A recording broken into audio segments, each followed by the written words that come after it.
Lebanon में युद्ध विराम खत्म होने के बावजूद इजरायली फौज लगातार लेबनान के अलग अलग इलाकों में हमले कर रही है। वहीं दूसरी तरफ हिजबुल्लाह सब्र का घूंट पीकर बैठा है। आईडीएफ लेबनान में बार बार ये कहते हुए हमले कर रही है कि वो हिजबुल्लाह के हथियारों की आवाजाही को निशाना बना रही है और अब तो इजराइल ने ये भी इशारा कर दिया कि वो युद्ध विराम की 60 दिन की डेडलाइन खत्म होने के बाद भी लेबनान के भीतर मौजूद रहेगा।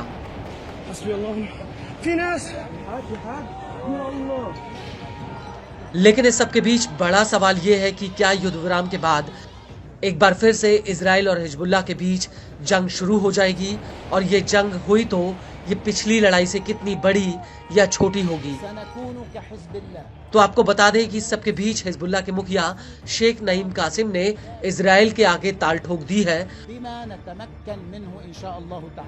उनका कहना है कि इजराइल बार बार जो युद्ध विराम का उल्लंघन कर रहा है, उससे प्रतिरोध लेबनान की संप्रभुता की रक्षा के लिए और ज्यादा मजबूत होगा। शेख नईम ने साफ कर दिया कि इजराइल हमारे सब्र का इम्तिहान ना ले। इजराइल के बार बार युद्ध विराम उल्लंघन से हिजबुल्लाह पहले के मुकाबले और ज्यादा ताकतवर हो रहा है। कासिम ने अपने बयान में कहा कि प्रतिरोध जारी है, पहले से भी अधिक मजबूत और अधिक शक्तिशाली बनने के लिए विश्वास और संकल्प से लैस है। हमने बार बार साबित किया है कि दुश्मन हमारे खिलाफ आगे नहीं बढ़ सकता।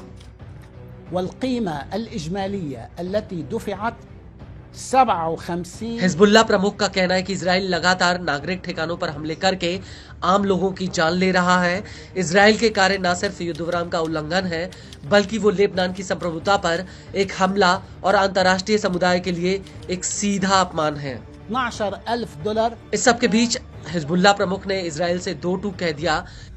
अब वो लेबनान के भीतर इजराइल के 1 इंच भी अतिक्रमण को बर्दाश्त नहीं करेगा।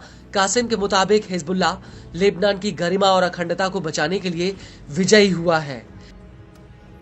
लेकिन बड़ी बात यह है कि इजराइल और हिजबुल्लाह के बीच जिन शर्तों पर युद्ध विराम समझौता हुआ है, उसमें सबसे पहली शर्त यह है कि इजराइल ब्लू लाइन से पीछे हटेगा और यहां पर लेबनान की सेना बॉर्डर पर शांति सुनिश्चित करने के लिए तैनात होगी। इजराइल 60 दिन के भीतर धीरे धीरे लेबनान खाली करेगा और हिजबुल्लाह लितानी नदी से पीछे हटेगा और उसकी जगह पर लेबनानी सेना तैनात होगी। हालांकि पीछे हटने के बजाय इजराइल लेबनान के अल कंतारा जैसे उन इलाकों में घुसा है जहां पर वो युद्ध के दौरान एक कदम भी नहीं रख पाया था।